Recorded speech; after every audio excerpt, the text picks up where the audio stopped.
Welcome to The Explainer. Today, we are diving into a huge mystery, a cosmic cold case, really, that's all about our own planet, and it goes back billions of years.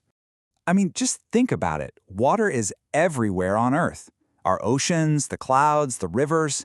It's literally the thing that makes life possible here. But have you ever stopped to wonder, where did it all come from?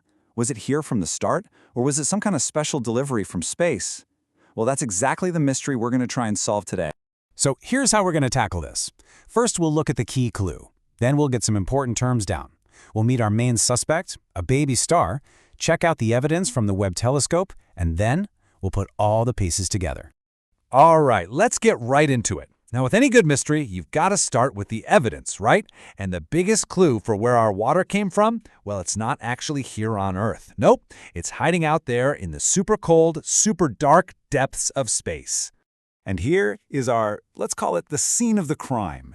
This amazing picture is of a stellar nursery, a place where stars are born. And that little guy in the middle, that's a baby star, a protostar named L1527. See, it's in these freezing cold clouds of gas and dust that scientists are finding what are basically chemical fingerprints. Fingerprints of water that might be even older than our own sun. Okay, but before we go any deeper, we need a quick timeout. We've got to make sure we're all on the same page with the lingo. Think of this next part as our cosmic dictionary, okay? These are the essential terms we need to crack this case, so listen up, because without them, the clues won't make any sense. First things first, hydrogen. Super basic, right? It's literally the most common element in the whole universe. It's number 1 on the periodic table, and of course, it's the H in H2O. Easy peasy.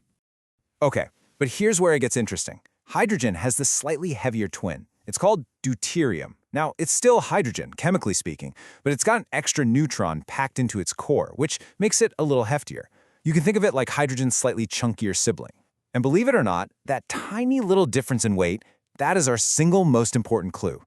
So, when you make water, you usually get good old H2O, 2 hydrogens, 1 oxygen. We all know that. But sometimes, one of those regular hydrogens gets swapped out for its heavy twin, deuterium, and that gives you something called HDO, or what scientists call semi-heavy water. And the ratio, how much HDO you have compared to regular H2O, that is the chemical fingerprint we've been talking about. It's everything. And last but not least, where does all this happen? In a solar system. You know, a star with a bunch of stuff orbiting it, like planets, moons, and comets, just like ours. Okay, vocab lesson is officially over. Now let's actually use this stuff. All right, with those new words in our back pocket, let's turn our attention to our main subject, that baby star L1527. What's so cool about this is that by looking at it, astronomers are basically using a time machine. They're seeing what our very own sun might have looked like when it was just a little baby. So L1527 is brand new. It's basically gobbling up gas and dust from this massive disk swirling around it. And all the leftover stuff in that disk, well, that's what could eventually stick together and build brand new planets, asteroids, and comets. It's literally the construction site for a new solar system. And when we say it's a baby, we really mean it. L1527 is only about 100,000 years old. Now to us, that sounds incredibly ancient, right? But on a cosmic timescale, that's nothing. It's like it was born yesterday. Yeah, let's put that age into perspective. Our sun is about 4.5 billion years old. So, if our sun was, say, a 45-year-old person, this baby star L1527 would be just a few hours old. Seriously, it's a photo from the absolute very beginning of a star's life. So what did our lead detective in this case, the James Webb Space Telescope, find when it zoomed in on this stellar infant? Well, it used its incredible instruments to look at the light shining through that dusty disk, and it was hunting for that very specific chemical fingerprint we talked about. And remember, here's the key thing. Water that forms in really cold places, we're talking deep space cold, gets a higher amount of that heavy HDO.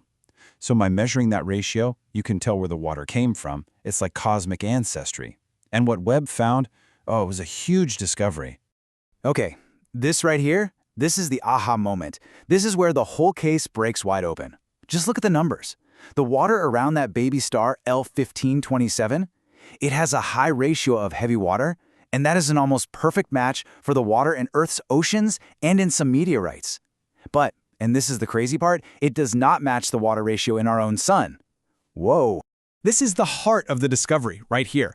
The chemical signature of the water we have on Earth today is the exact same one they're finding in the ice around a star that's just being born. What does that tell us?